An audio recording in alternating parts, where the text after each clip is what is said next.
तो नमस्कार मित्रों, स्वागत है आप सभी का फिर एक नए ज्ञानवर्धक वीडियो में। आज हम बात करने वाले हैं हाथ में उपस्थित क्रॉस को लेकर। तो आज हम इस क्रॉस के बारे में जानेंगे कि इससे हम कैसे भाग्यशाली हो सकते हैं और कैसे क्रॉस से हम भाग्यहीन हो सकते हैं। काफ़ी कुछ हम प्राप्त कर सकते हैं इस क्रॉस के जरिए और काफ़ी कुछ हमारा जा सकता है इस क्रॉस के जरिए। तो चलिए जानते हैं।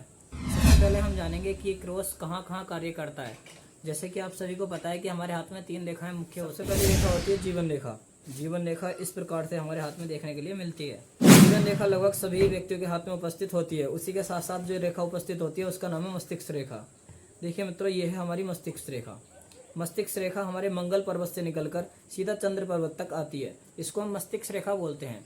मित्रों, उसके बाद जो मुख्य तीसरी रेखा होती है वो होती है हमारी हार्ड लाइन यानी हृदय रेखा। हृदय रेखा सीधी निकलकर गुरु और शनि के बीच में जाती है। तो आपको बता दें कि इसको हम गुरु पर्वत बोलते हैं और मित्रों यहाँ इसको हम शनि पर्वत बोलते हैं। और मित्रों इनके भी अलग अलग प्रकार होते हैं। जैसे कि ये हमारा गुरु पर्वत है और ये हमारा शनि पर्वत है। ऐसा हो सकता है कि हार्ड लाइन सीधा गुरु पर आ जाए, शनि पर आ जाए, या फिर हो सकता है कि यहीं पर आपकी हार्ड लाइन रुक जाए, ये हृदय रेखा रुक जाए।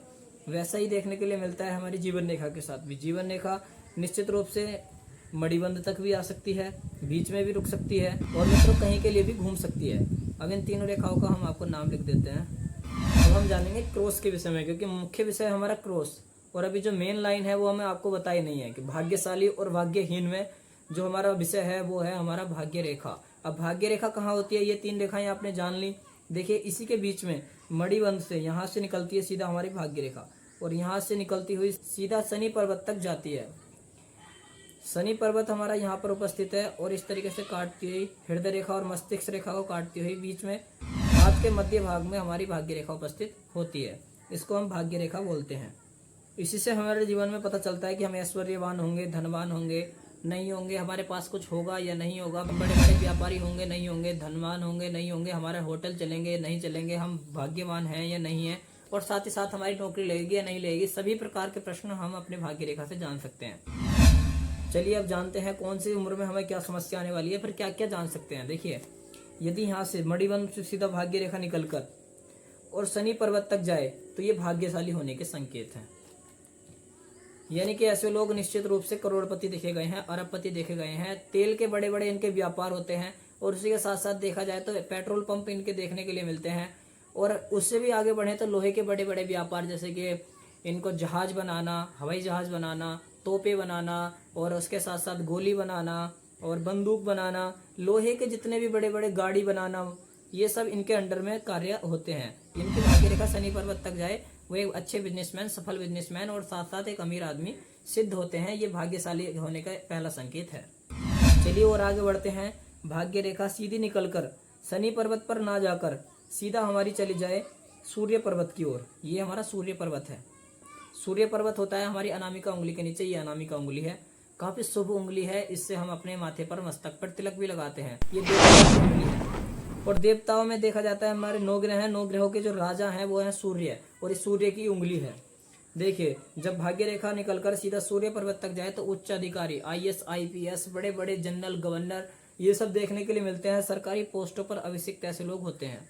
वहां से काफी ज्यादा धन अर्जित करते हैं। सरकारी सोर्स से इनको काफी ज्यादा अर्निंग होती है। बड़े बड़े अगर बिजनेसमैन भी होते हैं तो इनका ऐसा व्यापार होता है जो सरकार से रिलेटिव होता है। सरकारी रिलेटिव ये बिजनेस करते हैं।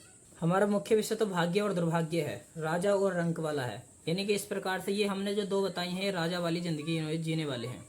उसी के साथ साथ राजा होने के 2 और साइन हैं। यानी कि यहाँ से निकलकर सीधी भाग्य रेखा निकलती हुई बीच मध्य भाग से सीधा गुरु पर्वत तक पहुंच जाए। ये गुरु पर्वत है। गुरु तक जब भी आ जाती है तब ऐसे लोग शिक्षा के क्षेत्र में, जैसे कि फिजिक्स वाला आपने देखे होंगे और उसके बाद खान सर आपने देखे होंगे, बड़े बड़े प्रोफेसर, बड़े बड़े अधिवक्ता, व्यास और धर्मगुरु धीरेन्द्र कृष्ण शास्त्री जैसे परम विद्वान लोग ऐसे सिद्ध होते हैं जिन लोगों के हाथ में भी इस प्रकार की रेखा परम ज्ञानी, परम ओजस्वी, परम तेजस्वी देखने के लिए मिलते हैं। तो ये भी भाग्यशाली होने का तीसरा साइन है। पहला ये, दूसरा ये और तीसरा ये। जानते हैं कि 4th साइन कौन सा है? चलिए अब चलते हैं 4थे साइन के ऊपर, जो बताता है कि आप एक भाग्यशाली व्यक्ति हैं। देखिए, इस प्रकार की भाग्य रेखा का होना, मणिबंध से निकलकर सीधा बुद्ध पर्वत पर अगर भाग्य रेखा चली जाए तो एक बहुत बड़ा बिजनेसमैन योग बन जाता है, बहुत बड़ा व्यापारी योग बन जाता है और साथ ही साथ ये मनी ट्रायंगल यहाँ पर बन जाता है करोड़पति आदमी भी होते हैं, करोड़पति आदमी भी होते हैं, अरबपति भी होते हैं, और कुछ ऐसे भी होते हैं जो खाना खाने के लिए भी उन्हें सोचना पड़ता है। तो अब अरबपति लोगों के हाथ कैसे होते हैं, जैसे कि आप देख सकते हैं इस प्रकार की रेखाएं उनके हाथ में देखने के लिए मिले। ये 4 रेखाएं जिसके हाथ में देखने के लिए मिले वो निश्चित रूप से अपनी आय चलाने में समर्थ होते हैं, और साथ ही साथ आय से भी कई गुना ऊपर उठकर कुछ रेयर हाथ में इस प्रकार की रेखाएं देखी जाती हैं। अब भाग्यहीन की बात करें, भाग्यहीन होता कैसा है।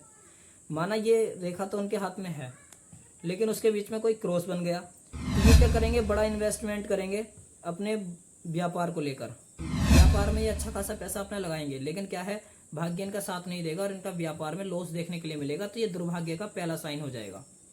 तो ये दुर्भाग्य देखने के लिए मिल जाएगा इनको। यहाँ से भाग्य रेखा उठकर सीधा ज्ञान तक जाएगी, और बीच में इस पर क्रॉस बन जाए तो ये तो गुड साइन है, लेकिन बीच में यदि क्रॉस बन जाए, लाइन टूट जाए, धब्बा बन जाए, तो ऐसे लोगों को आधा ज्ञान होता है, अर्ध ज्ञान होता है, जिसके कारण कहते हैं कि अधूरा ज्ञान घातक होता है। तो ये अपनी अपनी चलाते हैं, दूसरे की सुनते नहीं हैं, तो इनको भी असफलता का सामना इन लोगों को भी करना पड़ता है। चलिए अब आगे बढ़ते हैं। अब देखते हैं कि भाग्य रेखा सीधी शनि तक जा रही हो, लेकिन शनि पर्वत पर भी क्रॉस हो, बीच में कोई क्रॉस बन जाए और कोई काला तिल बन जाए, तो ऐसे लोग क्या होते हैं, अपने शारीरिक अवस्था इनकी ठीक नहीं रहती है, थोड़ा बीमारी इनको लगी रहती है। स्वास्थ्य खराब होने के कारण ये अपना पूरा फोकस नहीं कर पाते हैं, और धन तो होता है लेकिन वो सब व्यर्थ चला जाता है। जब आप यहाँ तक इस वीडियो को देखते देखते आ गए हैं तो इस चैनल को सब्सक्राइब कर लें, क्योंकि ऐसे ही नई ज्ञानवर्धक वीडियो सरल रूप में हम आपको समझाते रहेंगे।